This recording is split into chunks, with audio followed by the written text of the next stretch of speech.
Ahora sí. Bueno, Bienvenida. bueno, ¿qué tal? Hola. Ay, me costó. Che, me quedo ahí nomás, me quedo ahí quieta. Ahí quieta. Sí, Sí, sí, dale. Bueno, perfecto. Buenísimo. perfecto, Eh, bueno. Ay, me costó encontrar el circulito. Hola Beatriz, hola María Silvia. Perdón que María Silvia, perdón, vos estabas conectada y terminé el vivo porque no nos podíamos comunicar con Beatriz. Así que bueno, ahora ya estamos. Beatriz, muchísimas gracias por participar hoy.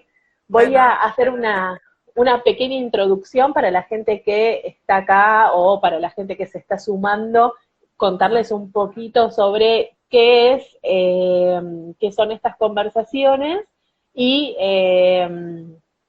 cómo va a ser la dinámica.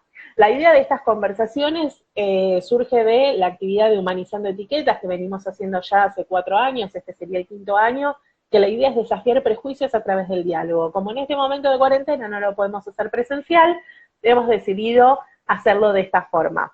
La propuesta es que nosotras vamos charlando, yo te voy haciendo algunas preguntas y a medida que cada una de las personas que están participando acá en esta conversación, porque Beatriz, no sé si vos ves que ahí abajo aparece gente, no sé si te pone, por ejemplo, sí, ahora Noelia. apareció, se sumó Noelia, claro, entonces, a medida que se va sumando gente, esas personas también pueden hacerte preguntas, ¿sí? Dale. Entonces, yo te voy a ir leyendo las preguntas que te hacen y Bueno, las vas respondiendo, ¿sí? Esta va a ser la perfecto. dinámica. Para las personas que se sumaron hoy, lo que les cuento, y como todos saben, es que cada uno cuenta lo que quiere contar, que esto vos vas a contar tu experiencia, entonces que la idea es que no porque vos participes acá tenés que responder a todas las preguntas que te hacemos, sino que la idea es que vos respondas lo que vos quieras. Si hay alguna pregunta que te incomoda o no querés responder, no la respondés y listo. Está. Beatriz pregunta, ¿tenés problemas o soy yo? Eh, yo me veo bien y yo la escucho bien. Eh, a ver, son dos Beatriz. La expositora se llama Beatriz también. Ah, bueno. ¿Será eso lo que está preguntando? ¿Será un problema de Claro, conexión? sí, sí, sí, sí. Bueno, Eh, empezamos bien, empezamos con sincronía. Perfecto. Bueno, para empezar, ¿querés hacer una pequeña introducción de quién sos vos, qué haces, por qué sos libro humano? Bueno, eh, antes que nada, buenas tardes. Un abrazo virtual en medio de esta extraña situación que estamos viviendo. Y bueno, aprovechemos para conectarnos, para comunicarnos, para enredarnos en temas que son importantes para todos. Bueno, mi tema tiene que ver con la violencia obstétrica a partir de mis vivencias en un hospital público de una provincia de Misiones, en la ciudad de Posadas, donde trabajé desde que hice la especialidad, desde el 80, que me especialicé en pediatría y después me orienté hacia la neonatología en un hospital público. Yo siempre trabajé en el hospital público con dedicación exclusiva, recibiendo bebés en sala de parto como neonatóloga, integrando los equipos perinatológicos.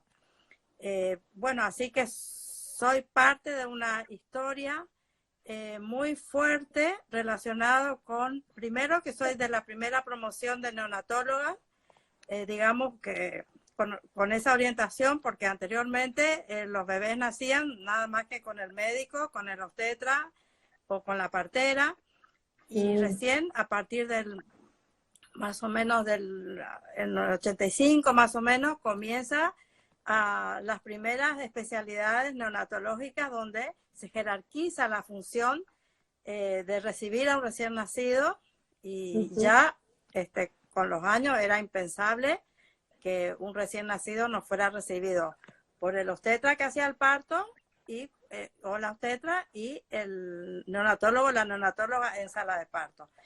Mm. O sea que se avanzó mucho, digamos, en la especialidad, en las técnicas, en las estrategias de aplicación de normas, de medicalización. Se Ujú. salvaron muchas vidas con respecto a los avances, hasta lo máximo que se llegó, que también fui pionera en esa época en la terapia intensiva neonatal. Pero todos estos avances tecnológicos, científicos, medicamentosos, no fueron en correlación, en acompañamiento al proceso de humanización. Al Ujú. contrario, eran como que todas estas técnicas comenzaron a jerarquizarse más en el sentido de convertirse casi en una cuña, en una barrera entre el personal médico y las usuarias, en este caso, porque eran mujeres, del sistema de salud. Ujú. Obviamente también está el usuario, que es la pareja, que era Claro. y sigue siendo todavía el gran ausente, por distintas razones, o porque la misma institución lo desplaza, considerando todavía la tradición de que la maternidad es cosa de mujeres, y por otro lado que el mismo varón por ahí no se siente parte, a pesar de que hoy día ya sabemos que hay muchísimos varones que participan en los partos, reclaman derechos a ser tratados, digamos, a lo largo de todo el trabajo de parto, bueno, pero con muchos Mm. contrastes, porque todavía esto no se universalizó, todavía, y bueno, y producto de esto es que hay muchas demandas insatisfechas, muchas situaciones desafortunadas, muchas situaciones de violencia ejercidas por un mecanismo institucional que sobremedicaliza, que el parto pasa a ser instituido desde digamos, normativa que a veces desfavorecen el protagonismo de la mujer. O sea, la mujer ¿Cómo pasa a cuál, ser por ejemplo? pasiva Mm. en su proceso, ¿no? Pasiva en el sentido de que se somete al arbitrio de la institución. O sea, que si hay que ir a Mm. cesárea, va a cesárea. Si tiene que Claro. medicalizarse, se medicaliza. Si tiene que hacerse un goteo, se hace un goteo. Si hay que hacerse una episiotomía, se hace. O sea, es como que la paciente entrega su poder, por decirlo así, porque, bueno, tiene que someterse porque esa es la tradición. Entonces, Claro. comienzan a haber movimientos de mujeres que reclaman derechos a ser, digamos, sujetas a eso, valga la redundancia, sujetas de derechos en situación de su embarazo, parto y puerperio. Y bueno, y en este momento estamos en un proceso de cambio a nivel comunitario, a nivel institucional, pero todavía estamos lejos de que el parto sea absolutamente respetado, 100% humanizado, a Ujú. pesar de que tenemos una ley en el 2004, se legisló sobre esto. Imagínense tener que llegar a formularse una ley para que se respete el proceso de parto. Parece un Claro. absurdo, pero Y hubo que hacerlo.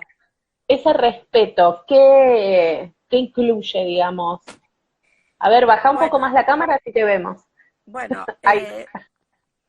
el parto, por empezar, si va, es una situación, digamos, normal, no es una enfermedad. El parto es un evento Mm. obstétrico, un evento natural, que tiene su ritmo, que es biológico, que es emocional, psicológico, que tiene un montón de situaciones que atraviesan el cuerpo de la mujer, que pasa a ser un escenario donde ella empieza a sentir que, bueno, que llegó el momento, ¿no? En Mm. situaciones totalmente normales, el embarazo llega a término, pero después tenemos otras situaciones, las cuales, bueno, desafortunadamente el parto se anticipa y el bebé puede nacer prematuro.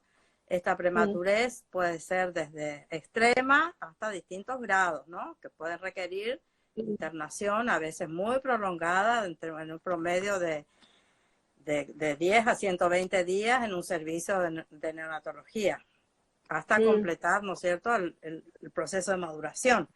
Esto Sí. también tiene todo un tiempo de acompañamiento de estas madres donde recién ahora se está, digamos, instalando en muy pocos servicios, no en todos, la internación conjunta. O sea, que la madre pueda estar ingresada en un servicio de neonatología para ingreso irrestricto en horarios que ella requiera, ¿no es cierto? Porque si Hasta no, hace antes no se poco, podía. no se podía, había horarios muy estrictos, muy rigurosos, tampoco podían, digamos,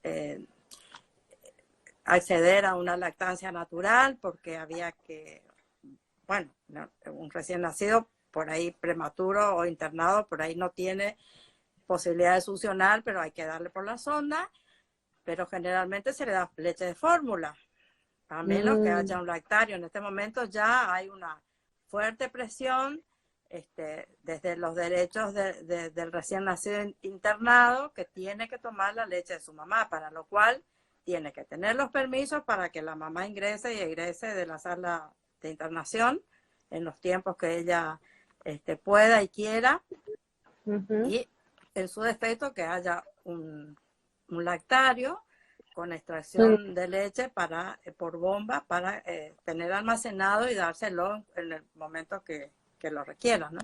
Bueno, o sea que tiene muchísimas, excede por supuesto el tiempo de tratar esto porque es un tema fascinante, un tema que tiene muchísimos aspectos, pero digamos que lo más puntual, digamos, que sería el hecho de que el parto sea lo más natural en el sentido que se respete el tiempo biológico de cada mujer. Que si hay que hacer una cesárea sea por necesidad real y no por comodidad de la institución o porque, bueno, un trabajo de parto sabemos que lleva muchísimo tiempo, a veces de 6 a 12 horas o a veces un poco más, y no necesariamente eso significa que está en riesgo. Pero claro, acompañar un trabajo de parto, imagínense, necesita mucho más personal y ahí otra vez tenemos la cuestión de género asociada a la jerarquización de los servicios. No ¿En qué siempre hay sentido? suficiente. ¿Y por qué no siempre hay suficiente personal médico o neonatólogo o tetra que pueda controlar un trabajo de parto prolongado? Entonces a veces se ajusta a los tiempos institucionales y a las posibilidades de los servicios, que eso hace que a veces no se hace posible que todo el trabajo de parto pueda tener lugar en forma absolutamente natural. Asociado a eso, a veces tampoco hay suficiente espacio físico y lo edilicio tampoco favorece que la mujer esté acompañada por su familiar, por quien ella elija, que también eso contempla la ley. O sea que tiene que ver con un cambio en la conciencia, un cambio cultural, un cambio en las normativas y también la posibilidad de contar con recursos económicos. Sería un poco lo central, digamos. Claro. A ver, dos cosas. Uno, cualquier persona que esté escuchando esta conversación y quiera hacer una pregunta, escríbala y Beatriz la responde. Y dos, ahora te veo bien, pero ha habido momentos en los que ya se te veía solamente un pedacito así del pelo. Ah, bueno, está. Bueno, así tendría que tener un soporte. La próxima ahí te veo perfecto, ahí te vemos bien, te vemos bien. Bueno, entonces, si nosotros definimos o si pudiéramos definir qué es la violencia obstétrica, es la violencia que se ejerce sobre la mujer que va a parir y sobre ya como el bebé que está por parir y recién nacido, ¿no? Esa violencia se puede ejercer desde como apurar el parto o medicalizarlo cuando no es necesario por temas institucionales o por necesidades o comodidades de los médicos y de la institución, y después también de todo lo que es el acompañamiento de las personas, como de que una mujer pueda estar acompañada o que la mujer pueda acompañar a su hijo, ¿no? Recién nacido cuando es prematuro. Hay otras prácticas que se puedan, como que están incluidas entre estos actos de violencia, porque ayer estábamos hablando, o hoy a la mañana estaba hablando en una reunión que tuve, y decíamos que muchas veces no reconocemos la violencia, ¿no? Porque la violencia está tan naturalizada que muchas veces no nos damos cuenta que hay algunas prácticas que son violentas. Entonces, como hay muchas prácticas que están como muy naturalizadas dentro de lo que es los nacimientos, ¿qué otras prácticas que suceden a menudo podemos describirlas como violentas? Por No ejemplo, sé si se entendió la pregunta. sí, sí, exactamente. Eh, por ejemplo, no brindarle a la madre todas las explicaciones o no satisfacer todas sus preguntas, eh, generando un clima adverso para que la mujer se exprese y reclame. Entonces la mujer se subsume y se intimida porque el trato es intimidante, entonces la mujer no pregunta.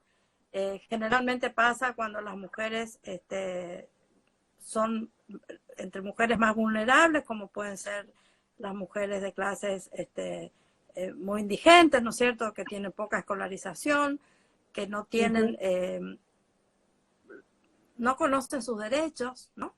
Entonces, ingresan a la institución en forma muy pasiva y es como que no expresan sus necesidades. Entonces, la institución se encarga, ¿no es cierto?, de ejercer una violencia que es muy simbólica, muy invisible, pero ella quizá tiene ganas de preguntar o no entendió muchas cosas. Se suele dar, por ejemplo, yo me acuerdo en mi zona, mujeres que venían, digamos, del interior o que no hablaban bien el castellano. También pasa acá con las bolivianas que tienen formas de parir que son distintas, generalmente las mujeres aborígenes que no están acostumbradas a parir porque su cultura las induce, ¿no es cierto?, a una práctica que es mucho más natural de parir semisentada, por ejemplo, que no están acostumbradas a estar acostadas. Entonces, Claro. digamos que desde ese lugar es una de las formas de violencia. Otra es aquella en la cual se medicaliza sin necesidad. Se sabe, eso está absolutamente, digamos, instalado el concepto de que se realizan muchísimas cesáreas, más de las necesarias, o episiotomía. Ahora, por ejemplo, ya no se hacen las famosas enemas que se hacían. Se hacían unas enemas muy fuertes y casi el 100% de los partos se le hacía la episiotomía, que era el corte, ¿no es cierto?, en los labios, alrededor de la vagina para facilitar, y decían que era para prevenir los desgarros. Pero bueno, a veces es necesario hacerlo. A veces hace falta hacer una episiotomía, a veces hace falta colocar un forceps, hacer una cesárea. Son indicaciones, pero son indicaciones precisas. No son arbitrarias así porque se está apurado, porque ya tiene que nacer, porque hay muchas pacientes esperando. Y tiene que ver con esta división sexual del trabajo también, porque digamos, todo lo relacionado con mujeres y niños generalmente tiene mucho menos recursos. Un servicio de trasplante cardiovascular o trasplante hepático, cualquier, un servicio de trasplante, por decirlo así, está a la altura en todo sentido. Se respeta el tiempo quirúrgico, se respeta la calidad de los insumos, las normas edilicias, los tiempos de los traslados, o sea que se ajusta a normas. En cambio, como en los partos y en los servicios de atención a niños y recién nacidos, como que se afloja un poco, ¿no?, la implementación de normas y el acceso a los recursos. Entonces, bueno. Acá tenemos, perdón. Sí. No, sí. te iba a decir, acá tenemos un comentario de Karina que dice, no depende a veces del médico. Yo tuve un médico que no estaba a favor de la cesárea, que no dio la epidural porque yo no la quería. Te estoy hablando de hace 21 años. Dice, me refiero a las corrientes modernas, que parece que ahora están cambiando. Lo que pasa es que no podemos hablar de modas en estas cuestiones. Esto no tiene que ver con las modas, ni con formas personales de practicar el arte de la medicina según mi mejor saber y entender.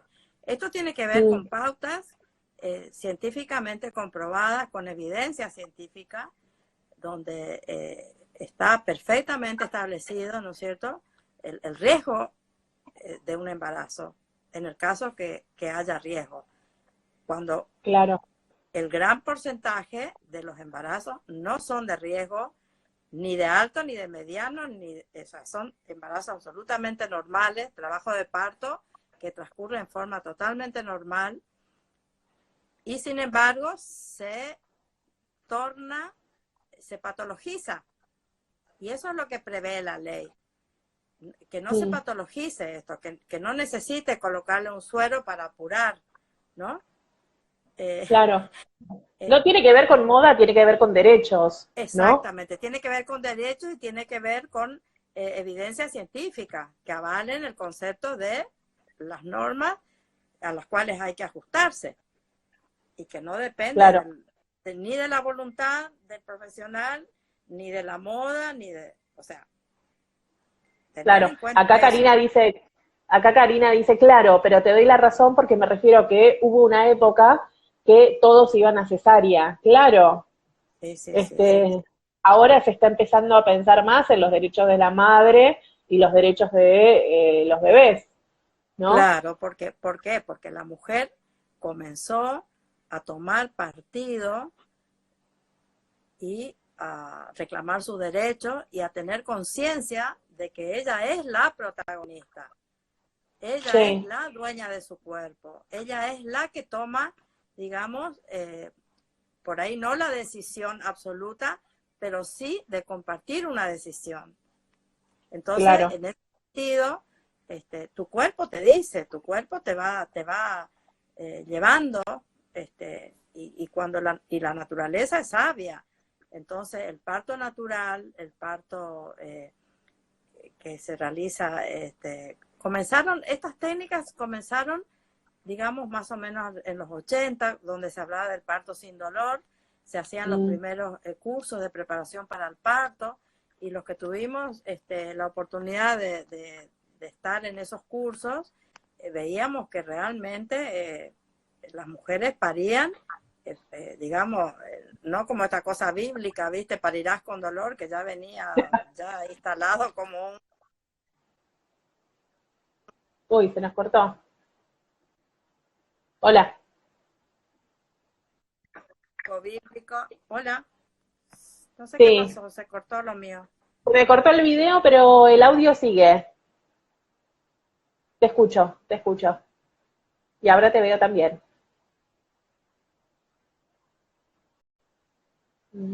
No, el audio no.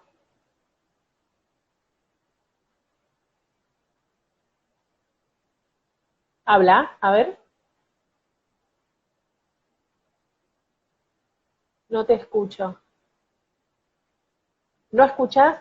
Fíjate si no apagaste el micrófono.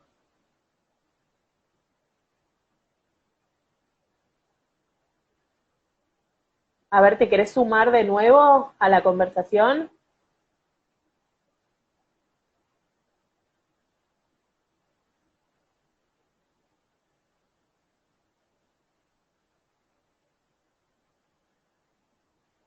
Beatriz, ¿querés sumarte? A ver.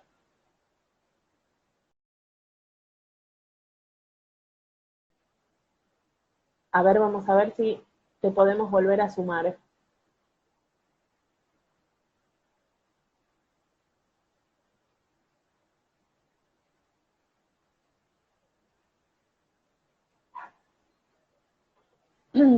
No. A ver, ¿ahora? Ahora sí, ¿me escuchás? Genial. Perfecto. Sí, se fue la señal.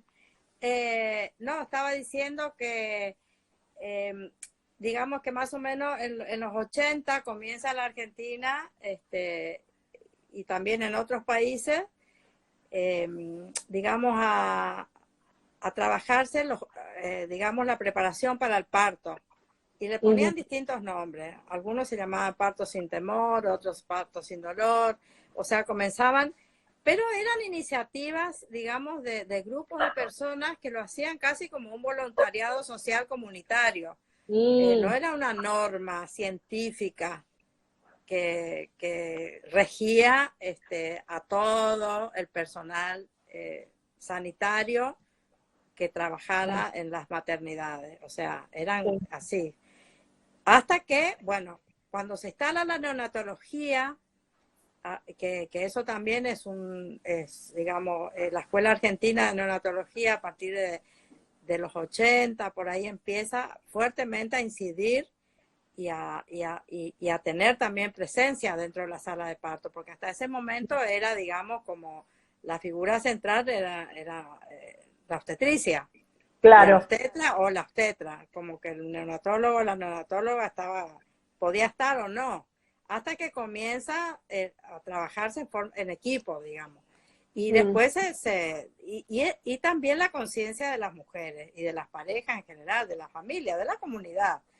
Una conciencia, por ejemplo, nosotros desde neonatología íbamos a dar charlas a los colegios para que los adolescentes pudieran, yo creo que más importante que explicarle un método anticonceptivo era hablarle de toda la parte relacionada con el embarazo, parto y puerperio, y le hacíamos visitas guiadas a la maternidad, porque era vivenciar la experiencia, ¿no es cierto? Y bueno, y comienza, ¿no?, a cambiar, pero se están dando en forma muy lenta. Y todavía, yo me jubilé hace unos años y hasta donde sé, todavía estamos lejos de que eso se logre plenamente, ¿no? Pero las organizaciones de mujeres están ejerciendo mucha presión y en este momento, bueno, prácticamente las normas se van cumpliendo en casi todos los hospitales y donde no se cumplen, las mujeres, bueno, están ahí alertas para hacer su reclamo. Pero lo que hay que tratar de evitar que no sea una guerra, ¿no? Como se da a llamar la palabra esta que se puso también de moda, la grieta, ¿no? No debería trabajarse, ¿no es cierto?, en forma conjunta, la comunidad con los servicios sanitarios, para que haya un clima, ¿no es cierto?, en el que todos estén trabajando en forma armónica y saludable, porque también es muy estresante para el sistema médico estar frente a una paciente que puede quejarse, que puede hacer una demanda, que puede... Entonces a veces, ante esa presión también, uno dice, bueno, más vale, como dice el dicho, errar operando que acertar esperando. Entonces, no lo conocí ese dicho. Bueno, es un dicho de los cirujanos, pero bien aplicado acá también. Entonces, claro, también, por supuesto. Entonces, digamos que hay muchas situaciones que hay que tener en cuenta. No es posible trabajar esto a nivel comunitario, que se genere una conciencia en todos los niveles de la comunidad para que llegado el momento no se transforme en un acto de violencia mutua de uno y de otro lado, ¿no? Claro. Bueno, yo le quería decir a la gente que está acá escuchándonos y que está escuchando esta conversación, que pueden hacer preguntas si quieren, las escriben ahí y Beatriz las responde. Yo también igual tengo algunas preguntas para hacerte. Una de las preguntas que te quería hacer era, ¿qué poder tiene una mujer cuando está ahí en la sala de parto, ¿no? Porque yo no soy madre, ¿no? Pero me imagino como que uno está entregada, ¿no? Entonces, no sé, yo tengo una amiga, por ejemplo, que cuando ella tuvo su bebé, después se llevaron al hijo para hacerle los estudios de rutina, ¿no? Y ella le preguntó, no, pero ¿por qué se lo llevan? No, porque le tenemos que hacer los estudios de rutina. ¿Y cuáles son esos estudios? ¿No? Los de rutina. Bueno, pero ¿qué les van a hacer? Los estudios de rutina, y no le decían que, bueno, pero que el padre va entonces. No, el padre no puede pasar, ¿no? Y se llevaron al hijo, ¿no? Sin darle mayores explicaciones. Entonces, y digo, ¿qué poder tenemos las mujeres cuando está esa persona que es una persona que tiene cierta autoridad en ese momento, como para decir, no, o me explicas o no te lo llevas, ¿no? Bueno. Eso, porque además también están todas las emociones del posparto, ¿no? claro. La verdad que no, el poder, yo te doy una respuesta, digamos, más metafísica que para ir después a la respuesta práctica. Dale. Una mujer no es que tiene el poder en la sala de parto y no lo tuvo antes y después en todo caso lo va a recuperar al poder. El poder de la mujer, digamos, debería ejercerse ya desde que se siente embarazada, ¿no es cierto? Y ya debería ir transitando un camino de escucha, eligiendo los tetras, desarrollando ya un camino previo donde ella sea la protagonista. Entonces, llegado el momento del parto, de alguna manera, ella va a estar a la altura de poder entender, inclusive que a lo mejor en ese momento no le pueden dar las explicaciones, pero que después sí le van a explicar. Y no ponerse en una situación de victimización, porque puede ser que es muy común que pase que a veces, por eso te digo, no hay el suficiente tiempo, que no es una justificación, pero sí desde la comprensión, ¿no es cierto?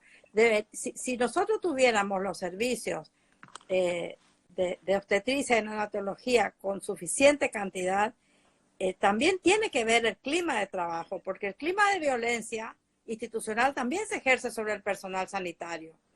Claro. Se ejerce, ¿por qué? Porque hay mucho trabajo, hay poca gente para satisfacer las demandas cada vez mayor, y en función de que la medicina privada y las prepagas y los servicios privados a veces se suspenden porque la persona se queda sin obra social. Todos sabemos que a veces el hospital público está recargado también por más pacientes, ¿no es cierto? Entonces, eso a veces hace que, volviendo al punto, porque también me pongo del otro lado como, no para defender la institución, sino para un nivel de comprensión, para que la lucha no solamente tenga que ver con los derechos a tener buena atención, sino los derechos para que la inversión en recursos y los presupuestos tengan la misma jerarquía, por ejemplo, como te decía hoy, de un servicio de trasplante, ¿verdad? Que esté perfectamente estipulado, ¿no es cierto?, la cantidad de personal que tiene que haber para atender. Entonces, en ese caso, podríamos disponer de más tranquilidad, de más tiempo, de mejor disposición para dar todas las respuestas posibles. Pero bueno, generalmente se trabaja a cama caliente, y cuanto más insuficiente, digamos, sea el servicio, más insuficiente también va a ser la posibilidad de respuesta. Y el riesgo también de que la mujer se quede sin la aplicación suficiente. Entonces, digamos que es multifactorial las causales de la violencia, que tiene que ver también con el otro margen. O sea, del lado de institucional, también el personal sanitario está sometido a violencia, ¿no es cierto? Personas mal dormidas, ¿no es cierto?, que no cobran por ahí, que están en negro o hacen guardia, o sea, que por ahí no siempre son personal bien remunerado que está trabajando tranquilamente, digamos. Entonces, como que influye también, influye muchísimo. Y cada vez más porque son especialidades poco rentables. Entonces, por ejemplo, las residencias no son las más elegidas. Hoy día la pediatría y la neonatología no son las especialidades que más personal, digamos, decide trabajar. Más populares. La más popular, ¿no? ¿Por qué? Porque se trabaja mucho, se gana poco y aparte tenemos todos estos riesgos. Entonces, yo creo que jerarquizar los derechos de las mujeres en varios aspectos impacta también, obviamente, en la sala de parto y en los hospitales que atienden mujeres y niños. O sea, yo creo que hay que revalorizar en esa cuestión de enfocar los derechos ampliados, ¿no es cierto? Porque Si no lo mismo pasa con la situación de violencia. Todos sabemos que los servicios de protección integral a la violencia, no estamos hablando de violencia obstétrica, estamos hablando de la violencia de género, la violencia doméstica. Tampoco tenemos un sistema integral de protección, o si no, no habría femicidio, porque las mujeres denuncian, pero después están solas frente a su situación. O sea, no alcanza con una restricción, que es un papelito. Eso es a veces casi un chiste, porque digamos, la persona violenta, ya sabemos lo que hace con el papelito, y lo mismo, bueno, ya no viene al caso, pero digamos, tiene que ver con que los sistemas tienen que ser integrales y tienen que, se necesita recursos. O sea, los recursos son, digamos, la base de un montón de soluciones, ¿sí? Porque la falta de recursos hace que haya precariedad, la precariedad induce al estrés, tanto de un lado como del otro, entonces se trabaja en un clima adverso, tanto para el personal sanitario como para las usuarias, y entonces una cadena de situaciones donde todos están desfavorecidos y los riesgos son mucho mayores. Entonces, generalmente, a mí me pasaba, por ejemplo, nosotros, te digo neonatología, el bebé estaba mejor, estaba mejorando el bebé, le explicábamos a la madre que el bebé está mucho mejor, que inclusive superó el riesgo de complicarse y de morirse, pero la mamá se desesperaba porque le habían atado la manito para que no se saque la sonda. Para que no se saque la sonda, y ella, en todo el tiempo que nosotros le estábamos explicando, en este caso me tocó a mí, ella estaba mirando la manito, porque le envuelven las manos, cuando el bebé está muerto, a veces le envuelven las manos, y ella dice que se acordó. Entonces yo le dije, mamá, pero se asustó por eso, y empezó a llorar. Y le digo, entonces yo me acerco y le digo, pero mamá, no, vos estás, y se la notaba angustiada. Y dice, no, lo que pasa es que me asusté mucho cuando le vi, no le entendí nada lo que me dijo, porque yo le vi que con las manos todas atadas y no sé, me parecía que estaba como por morirse, porque así le hacen a los bebés que mueren. Y entonces le tuve que volver a explicar, eso significaba, ¿viste? Y yo tenía otros pacientes que atender, ¿viste? ¿Entendés? O sea, y es así, ¿viste? Necesitas trabajador por ahí que no sea el médico el que dé la información, sino que haya más personal. Ahora, por ejemplo, ingresan muchos voluntarios a los servicios. Se les adiestra a los voluntarios para que hagan acompañamiento. Eso también humanizó mucho la parte de servicio, ¿no?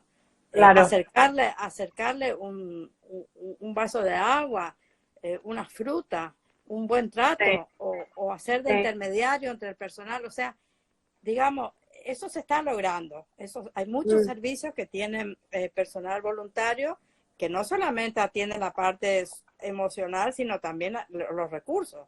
A veces le acercan recursos, le acercan ropa, comida, y bueno, entonces, y hay mucho contraste entre un servicio de alta complejidad para un estatus social y cuando digamos, la mujer va a parir a un hospital público donde a lo mejor que tiene justamente es la mejor atención, porque en los hospitales públicos casi siempre se respeta mucho más el ritmo biológico. Se hacen menos cesáreas que en la parte privada a veces. Claro. O sea, nosotras como mujeres, ¿cómo podemos prepararnos como para llegar a ese momento y, no sé, no sufrir no sufrir la violencia en la sala de parto o en lo posterior? ¿Cómo podemos hacer para prepararnos para eso? Bueno, lo primero es conocer los derechos, ¿no es cierto? Y empezar ya, durante los controles de embarazo, ya ir hablando con el sistema médico, ir familiarizándose con un trato horizontal, demandando un trato de iguales, donde ya de Sí. entrada, porque lo más probable es que la mujer que está muy sometida a la sala de parto también estuvo sometida durante todo el control prenatal.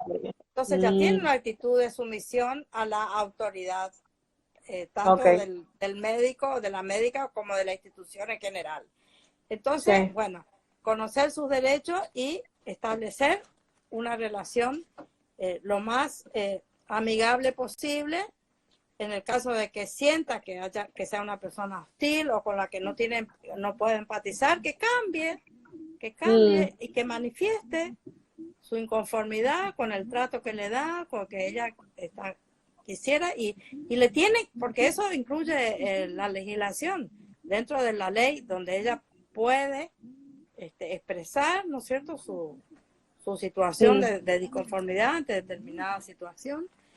Y ir preparándose para que también ella pueda confiar en la institución y confiar en el médico, porque el estar en situación de desconfianza agrava, todos sabemos que lo emocional influye en la respuesta del cuerpo, más en ese momento. Todos sabemos que si alguien entra acá a los gritos diciendo fuego, seguro que voy a empezar con taquicardia y no voy a poder seguir esta conversación. Claro, por supuesto. Y capaz que me infarto también si me asusto demasiado. Entonces, no, por favor, por favor. No, pero vamos al hecho de que el clima, claro. El clima hostil, el clima, yo te pongo un ejemplo extremo, pero es para graficar que todo lo que pasa en el afuera de hostil y influye en el cuerpo, y más en esa situación. La mujer está muy sensible y entonces como que necesita también colaborar para un clima por decirlo de alguna manera, de confianza mutua, ¿no? Claro.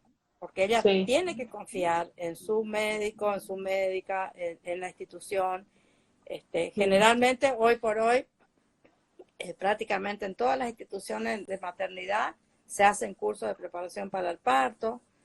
Hay personal entrenado que trabaja el parto humanizado, que hizo los cursos, un entrenamiento, porque para eso hay todo un proceso de entrenamiento.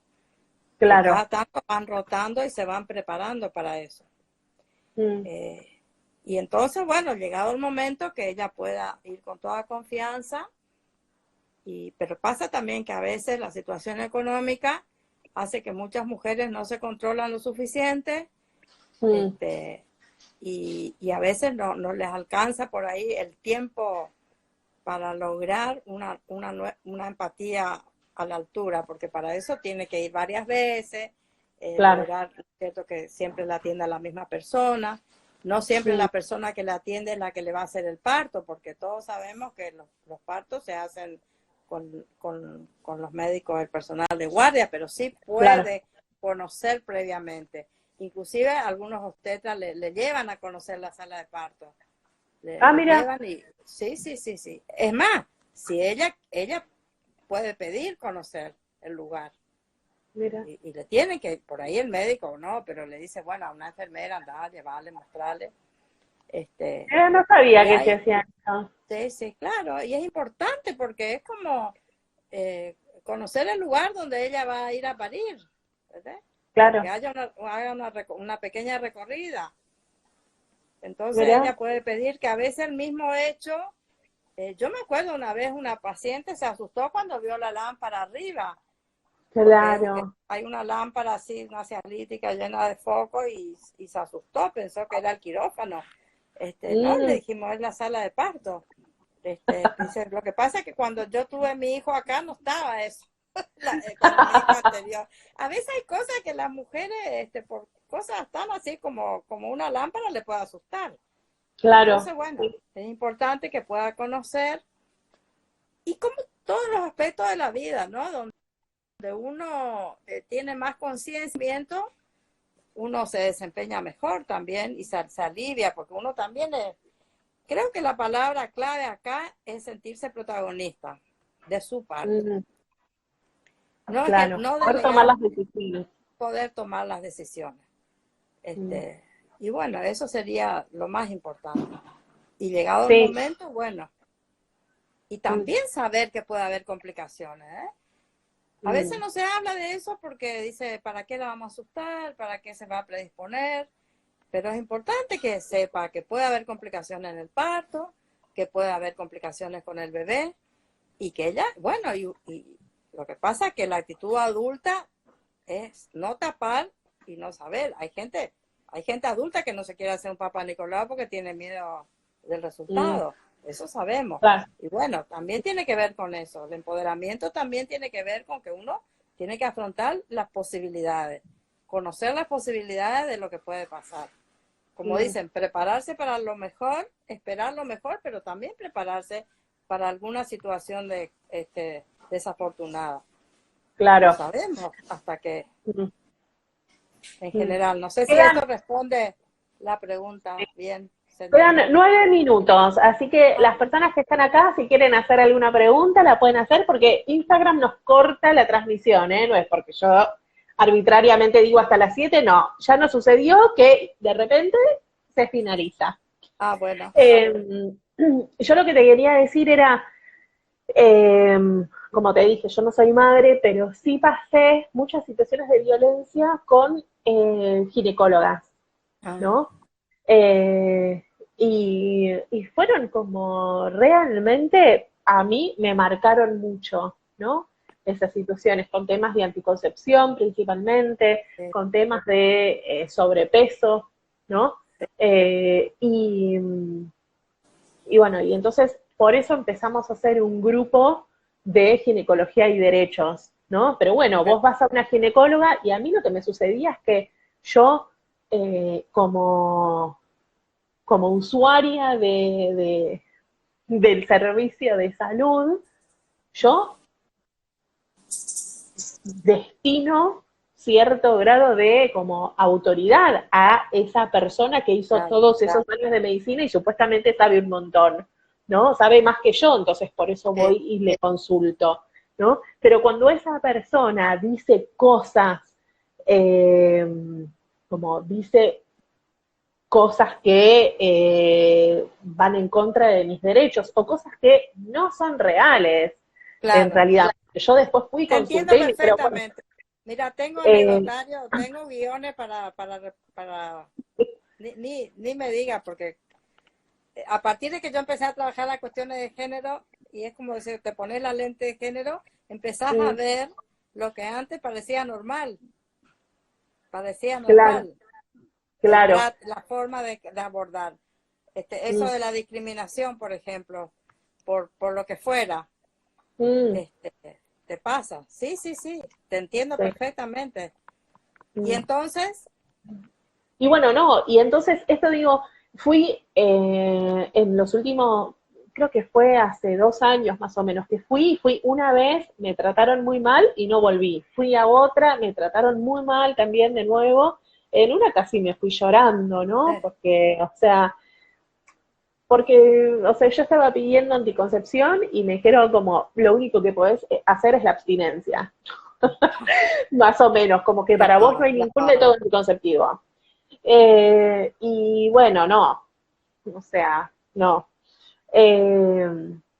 Después consulté con una amiga que es ginecóloga y me dijo, no, mirá, esto que dice esta persona no es así, me pasó los papers, las cosas que dice la OMS y demás. Y bueno, pero desde el lugar me decía, bueno, no, a vos las pastillas anticonceptivas no te van a servir, me decía, por tu sobrepeso. Pero si querés, probamos, ¿no? Y yo le decía, ¿pero qué significa probar una pastilla anticonceptiva? La tengo que probar hasta quedar embarazada, ¿no? Porque ¿cómo se prueba la eficacia? ¿No?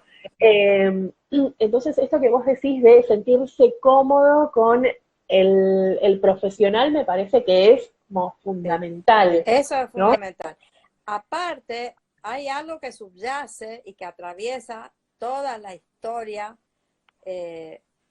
digamos, de la salud sexual y reproductiva de las mujeres y también un poco de los hombres, pero sobre todo de las mujeres, que es que la sexualidad todavía no es abierta, no es libre, está llena de prejuicios, llena de tabú, ¿eh? Y entonces el abordaje de la sexualidad, que a veces se niega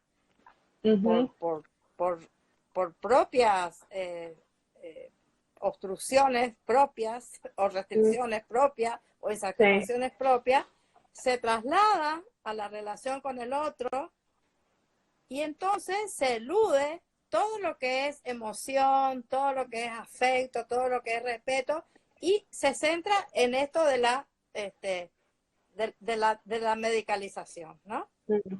Sí. Que se vuelve violenta la relación, sí, sí. Claro. Paola dice, qué bueno haberla escuchado. ¿Sabes qué? A veces pienso que hubo mala praxis en el nacimiento de Tommy. Pero bueno, en ese momento no me detuve a pensar en eso. Paola es una de nuestros libros humanos que con ella hablamos antes de ayer. Que, bueno, sí, hubo una situación donde en el nacimiento de su hijo hubo una situación donde sí estuvo en riesgo el bebé. Estuvo en neonatología varios meses, después lo pudo llevar a la casa, pero finalmente unos meses después falleció. El título de ella es La adversidad no es el fin, ¿no? Así que bueno, quedan 2 minutitos, así que estos 2 minutos los quiero aprovechar para agradecerte muchísimo por haber participado hoy, para haberte sumado a este Humanizando Etiquetas virtual y para comentar que la semana que viene vamos a seguir con estos diálogos, ya tenemos la agenda de toda la semana. Vamos a hablar con, a ver si me acuerdo, el lunes vamos a hablar con Mariano. Mariano habla sobre el tema del VIH. El martes vamos a hablar con Daniel Burak, que habla sobre el exilio en la época de la última dictadura cívico-militar. El miércoles vamos a hablar con Fátima. Fátima habla sobre la maternidad a los 50 años. Ella fue madre a los 50 años viviendo con VIH. El jueves vamos a hablar con Quintín. Vamos a hablar sobre la migración. Él vino de Venezuela hace ya 4 o 5 años, creo. Y el viernes vamos a hablar con Patricio, que él habla sobre el nacer o hacerse gay, ¿no? Los mitos de pertenecer. Así que bueno, quiero agradecerle muchísimo a todas las personas que estuvieron participando esta semana y los esperamos la semana siguiente. Y a vos, Beatriz, muchísimas gracias. Bueno, espero que se haya logrado el objetivo. Fue Totalmente. mi primera vez a través de este medio, así que también para mí fue un aprendizaje y también agradezco muchísimo, te agradezco a vos, Marcela, y a la audiencia en general que estuvo participando. Bueno, un gran cariño para todas. Ahí dice María Silvia Olivera, dice, gracias, qué importante es humanizarnos en todo. Así que bueno. Bueno. Gracias. Gracias. Chao, chao, chao.